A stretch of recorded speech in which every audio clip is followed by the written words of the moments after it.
अस्सलाम वालेकुम प्यारे बच्चों।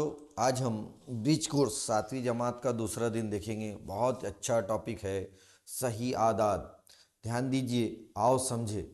मुकाबिल की शक्ल में लिफ्ट के बटन दिखाई दिए गए। आप अगर लिफ्ट में बैठे होंगे तो यहाँ देखना है, ये बटन पे गौर करना है। ये है ग्राउंड फ्लोर, ठीक है। और उसके ऊपर अगर हम जाना है तो अपन को +1, +2, +3, +4।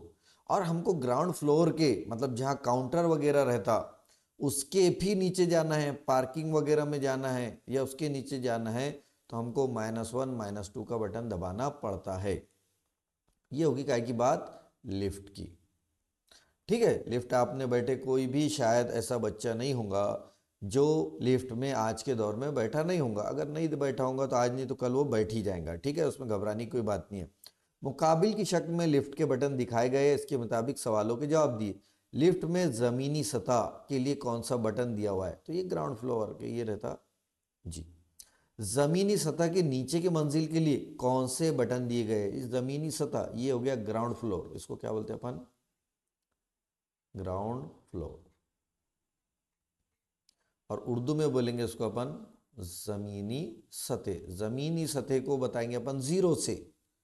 और उसके नीचे जाना है अपने को, पार्किंग वगैरह आमतौर पे उसकी नीचे रहती। जितने भी बड़े बड़े शॉपिंग मॉल है, ये है, लिफ्ट है या कॉम्प्लेक्स है, या अपन बोलेंगे जो कॉम्प्लेक्स रहते जहाँ बहुत सारे बहुमंजिला या बहुत सारी मंजिला इमारतें रहती, तो उसके अंदर जो माइनस की जो बटन रहते आमतौर पर पार्किंग वगैरह के लिए इस्तेमाल होते। तो यहाँ ज़मीन के नीचे वाले बटन को कैसे लिखते, -1 -2। आपको इस तरह के बटन कहाँ दिखाई दिए, बटन और कहाँ दिखाई दिए गए, तो अपन बोल सकते हैं कहाँ पर, शॉपिंग मॉल में।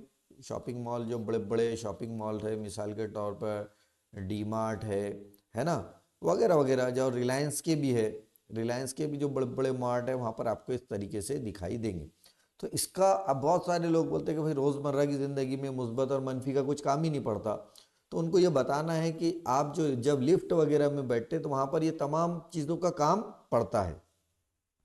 उसके बाद देखिए तबई आदात। तबई आदात यानी गिनती की आदात। गिनती कहाँ से शुरू होती है, 1 2 3 4 5 6। तो इनको बोलेंगे अपन कौन से आदात, तबई आदात। और इंग्लिश में इनको बोलते हैं नेचुरल नंबर। अब इसकी शुरुआत अगर 0 1 के बदले अपन ने कहाँ से करे, 0 1 2 3 4 यहाँ से करे, तो इसका नाम चेंज हो जाएगा और इसको बोलेंगे अपन मुकम्मल आदात। ठीक है। और इसके साथ और चेंज करें इसमें, -2 -1 0 1 2 3 4 इस तरीके से, तो ये कहलाते सही आदात। तो सही आदात में क्या आते, मनफी आदात भी आते, मनफी आदात भी आते, मुस्बत आदात भी आते, और साथ ही साथ क्या आता, 0 आता। तो ऐसे आदात को क्या बोलते हैं अपन, सही आदात। और सही आदात यानी एक अददी खत। ये देखो, ये अददी खत बताया हुआ है। ये अददी खत पर क्या है, ये 0 है। इधर साइड जाएंगे तो मुस्बत मिलेंगे और इधर साइड जाएंगे तो मनफी मिलेंगे। बस इतना बात ख्याल में रखना है। एकदम आसान है। आओ हल करें, एकदम आसान है। मुकाम दर्जे रात 0 से नीचे, 0 से नीचे जाहिर सी बात है ये 0 है। 0 से नीचे 8 दर्जे, तो मतलब 0 से नीचे माइनस, तो क्या रहेंगे, -8। 0 से नीचे शिमला का टेम्परेचर दिया हुआ है, मुकाम है और शिमला है, मुकाम है और उसका दर्ज हरारत है ना। शिमला है, लेह है। लेह में 0 डिग्री सेल्सियस के नीचे 10 डिग्री सेल्सियस, इसके नीचे और 10 डिग्री सेल्सियस, तो कितना आएगा, -10। तो अपन ये लिखेंगे -10। 0 के ऊपर मतलब इसके ऊपर, ऊपर मतलब कैसा रहेगा, मुस्बत, नीचे रहेगा तो मनफी। मुस्बत 24 डिग्री सेल्सियस, मतलब यहाँ लिखेंगे अपन 24। मुस्बत 24 भी लिख सकते हैं, नहीं लिखे तो बेहतर है। ठीक है, यहाँ पर भी डिग्री सेल्सियस लगाना पड़ेगा, यहाँ पर भी डिग्री सेल्सियस। 0 के ऊपर 30 डिग्री सेल्सियस, तो यहाँ पे लिखेंगे 30 डिग्री सेल्सियस। देखो कितना आसान है, हो गया। ये है आज का दिन का, दूसरे दिन का। एक अददी खत बनाइए और उस पर दिए गए तमाम आदात दिखाइए। अददी खत बनाना है, अददी खत बनाना एकदम आसान है। ठीक है, देखो इस तरीके से आपको अददी खत बनाना है, ये मैं बता रहा हूँ। ये क्या है, अददी खत। इस पे निशान बनाओ, ये बना है 0। उसके बाद ये बताना है आपको, ये 1 2 3 4 5 6 7 8। यहाँ पर भी 1 2 3 4 5 6 7 8। ये -1 -2 -3 -4 -5 -6 -7 -8, यहाँ पर 1 2 3 4 5 6 7 8। अब पहला सिफर बताना है, तो ये हो गया हमारा सिफर, ये लाल कलर से बताता हूँ, ठीक है। या दूसरे कलर से बताता हूँ, वज़ा 5 का है, ये वज़ा 5 है। उसके बाद 4 है, जमा 4 है, तो ये जमा 4 है। उसके बाद वज़ा 1 है, -1, तो ये -1 है। उसके बाद जमा 7 है, तो ये जमा 7 है, क्योंकि इधर साइड के पूरे प्लस में, इधर साइड के पूरे माइनस में है। उसके बाद -3 है, तो ये -3 है। हो गया ख़त्म। इतना आसान है बताने का, मुश्किल है क्या? नहीं है। ये हो गया हमारा दूसरा दिन। तीसरा दिन देखो, सिर्फ ध्यान देना है, ये 1 घंटे का भी ब्रिज कोर्स नहीं है। अगर आपने ईमानदारी से इसको हल करे तो पता चलेगा कि 1 घंटे का भी ये ब्रिज कोर्स नहीं है, एकदम आसानी से हल हो जाएगा। दूसरा दिन है सही आदात, तीसरा दिन है, बल्कि कौन सा तीसरा दिन है? तो हम देखो, इसको पढ़ो क्या है। किसी भी अदद में कोई मुस्बत अदद मिलाना, यानी अददी खत पर उसके दाएं जानिब जाना। ये देखो, ये अददी खत है, अब इसमें मुस्बत अदद मिला रहे, मतलब कौन से साइड जा रहा है? Right hand side. और मनफी अदद मिला रहे, मतलब कौन सा साइड जा रहा है? Left hand side. बहुत आसान तरीके से, बहुत आसान लैंग्वेज में उसने बता दिया। जैसे ये 1 है, ये क्या है? 1 है। 1 में कितने मिलाए अपन ने? 5 मिलाए। 5, 1 और 5 कितने हो गए? ये 6 हो गए, ये आ गए 6। इसी तरीके से +2 है, +2 में कितने मिलाए? इसमें -4 मिलाए, तो -4 मतलब लेफ्ट हैंड साइड में गए। ये 1 मुकाम, ये 2 मुकाम, ये 3 मुकाम, ये 4 मुकाम, तो कहाँ पर आ जाएंगे? -2 में। तो इस तरीके से इसका मतलब होता है। मुतजाद अदद, मुतजाद अदद मतलब ये देखो, ये 3 है, 3 का जो मुतजाद होगा क्या होगा? -3। और -3 का मुतजाद जो होगा +3। इसी तरह -10 का मुतजाद होगा +10, और +10 का मुतजाद होगा -10। बस इतना ख्याल में रखना है। और दो मुतजाद अदद, ये दोनों की जमा हमेशा कितनी आएंगी? 0। ये दोनों की जमा हमेशा कितनी आएंगी? 0। वज़ा 10 और जमा 10 कितना आएगा? 0। प्लस माइनस ये हमेशा कितना आएगा? 0। एकदम आसान है, कुछ भी नहीं है इसके अंदर, मुश्किल पार्ट कुछ भी नहीं है। आओ जमा करें। जमा तो आप लोगों को आती, इसको आसान तरीका कैसा है? देखो, मेरे पास 4 रुपये थे और 6 रुपये आ गए। कितने रुपये आ गए? 10 रुपये आ गए, ये हो गए। मेरे ऊपर 7 रुपये कर्जा था और मैंने उसमें 0 रुपये कर्जा, कुछ जमा नहीं हुआ, कुछ नहीं हुआ, तो मेरे ऊपर कर्जा कितना रहने वाला है? 7 रुपये रहने वाला है। इसका मतलब देखो क्या है, मेरे ऊपर 7 रुपये कर्जा था और 3 रुपये कर्जा हुआ, तो क्या हुआ? 10 रुपये क्या हुआ? कर्ज हो गया। तो अपन लिखेंगे 10 रुपये कर्ज, माइनस यानी कर्ज, प्लस यानी मेरा सेविंग। उसके बाद देखो, मेरे पास 9 रुपये थे, 2 रुपये मैंने क्या कर दिया? कर्जा दे दिया या खर्च कर दिया, तो मेरे पास कितने रुपये बचेंगे? अब 7 रुपये बचेंगे, बस। उसके बाद अददी खत पे देखना है, वज़ा 4। मनफी में जो भी अदद रहेगा वो हमेशा वज़ा 4, मतलब मेरे ऊपर 4 रुपये कर्जा है, 7 रुपये मतलब मेरे पास 7 रुपये है, तो बड़ा कौन सा है? मुस्बत वाली चीज़ हमेशा बड़ी रहेंगी। इसका मतलब है मेरे पास कुछ भी नहीं है, और इसका मतलब है मेरे ऊपर 3 रुपये कर्ज है, तो इसमें जाहिर सी बात है कौन बड़ा है? 0।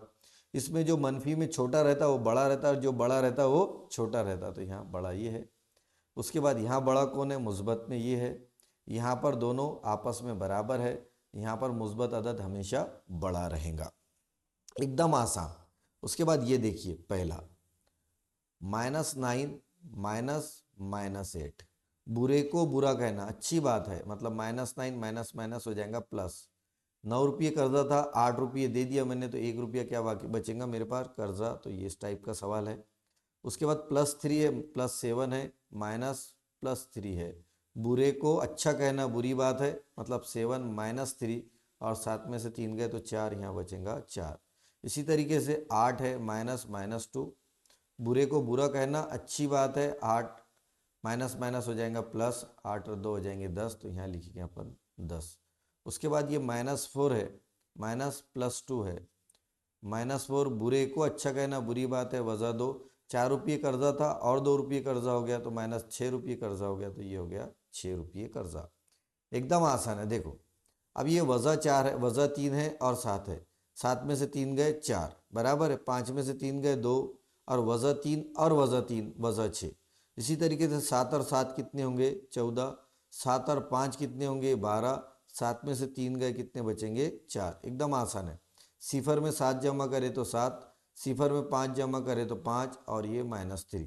उसके बाद 7 में से 2 गए तो बचेंगे 5, 5 में से 2 गए तो बचेंगे 3, वज़ा 3 और वज़ा 2 ये हो जाएंगे वज़ा 5। देखो कितना आसान है, कुछ भी नहीं है इसके अंदर। ठीक है, यहाँ तफरीक करना है। तफरीक जब भी होंगी तो एक बात ख्याल में रखना, इनकी अलामतें, ये जो अदद की है ये अलामतें, इसको क्या करना है, ये सॉरी उसको नहीं, दूसरी वाली अलामतों को उल्टा पकड़ना है ना। 7 वज़ा, वज़ा 10, वज़ा वज़ा 3। तो यहाँ थोड़ा सा उसने गलती कर दिया, यहाँ इसका आंसर क्या होना था, जमा 3 होना था। एक बात ख्याल में रखना है, इसने क्या करा है यहाँ अपने को और देखना है। यहाँ पे क्या किया उसने, ये इसमें से ये तफरीक करा उसने, 7 में से 3 तफरीक करा, 5 में से 3 तफरीक करा, है ना। तो इसमें से ये तफरीक करा, पहला ये है, दूसरा ये है, इसमें से ये तफरीक करना है। ये थोड़ा सा ख्याल रखना है, नहीं तो कन्फ्यूज़न होगा। हाँ, अब ये देखो 7 वज़ा 3 और वज़ा 7 कितने हो जाएंगे, वज़ा 10। सिफर में से 7 गए, वज़ा 7, 7 में से 4 में से 7 गए तो बचेंगे वज़ा 3। ठीक है, इसी तरीके से 3, अब ये वज़ा 3 है, ये पार्ट देखना है, इसको कैसा पढ़ना है ये भी देख लो आप। प्लस में तो जम गया, माइनस में कैसा पढ़ना है ये देखना है। पहले अपने को करना है ये वज़ा 3, वज़ा 3 के बाद अलामत क्या की है, माइनस की, और उसके बाद क्या है, -4। तो ये हो जाएगा वज़ा 3 माइनस माइनस क्या हो जाएगा, +4। 3 रुपये कर्जा था, 4 रुपये दिया, तो 1 रुपया दुकानदार मुझे वापस देगा, मतलब यहाँ पे बचेगा 1।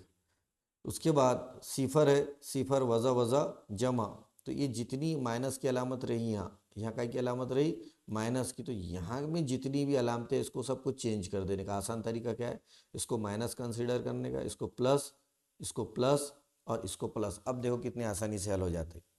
7 और 3 वज़ा 10, 7 और सिफर सिफर, और ये देखो 3 में 3 और जमा 4 कितना होंगे, सिफर और जमा 4 ये होगा 4। बहुत आगे देखो टेक्निक है, जब भी यहाँ माइनस की अलामत रहेगी ना, सबकी अलामतें चेंज हो जाएंगी। 3 और 4 तो क्या बचेगा, जमा 1। तो उसके बाद 3 और 5 है ना, तो 5 में से 3 गए, कितने बचेंगे 2, 5 में से सिफर गया, बचेगा 5, 5 और 4, 5 और 4 कितने हो जाएंगे 9। उसके बाद ये देखो वज़ा 3 है, तो वज़ा 3 और 6, 6 में से 3 9 में से 3 गए, ये बचेंगे 6, 9 में से सिफर गया, ये बचा 9, और ये 9 में से 4 गए, ये बचा 5। कितना आसान है, बहुत आसान है। ठीक है, दर्जे झैल बयान पढ़े और सही अदद लिखे। इब्तिदाई नुक्ता मुब्दा से। हाँ, रमेश ने दाएं जानिब 4 छलांग लगाया, कितनी छलांग लगाया, 1 2 3 4, तो क्या आएगा उसका +4। इब्तिदाई नुक्ते से रहीम ने बाएं जानिब 6 छलांग लगाया। इब्तिदाई नुक्ता मतलब कहाँ से लेना है, मुब्दा। बाएं जानिब मतलब ये बाएं जानिब, लेफ्ट हैंड साइड, कितने छलांग लगाया, 6 लगाया, -6, ये लिखेंगे -6। सतह ज़मीन से सुरंग ये ज़मीन है, सुरंग नीचे गई मतलब -10 मीटर गई, तो अपन लिखेंगे -10 मीटर। सतह ज़मीन से 110 मीटर ऊंचा उड़ने वाला, यहाँ ऊपर है, प्लस है, तो 110 यहाँ लिखेंगे अपन 110 प्लस में। समंदर की सतह से और गहरा नीचे है, तो लिखेंगे अपन -506। हो गया, ये हो गया तीसरा दिन। देखो यानी एक ही दिन में अपन 2 3 दिन कर सकते, कोई बड़ी बात नहीं है। ठीक है, आज मैं कम से कम आपको 8 से 10 दिन कर देता हूँ, अगर पॉसिबल हुआ तो, या फिर कल कर दूंगा इंशाल्लाह, 1 2 दिन के अंदर। लेकिन अपने को ये 7वीं का ब्रिज कोर्स जल्द से जल्द मुकम्मल करना है। अल्लाह हाफिज़।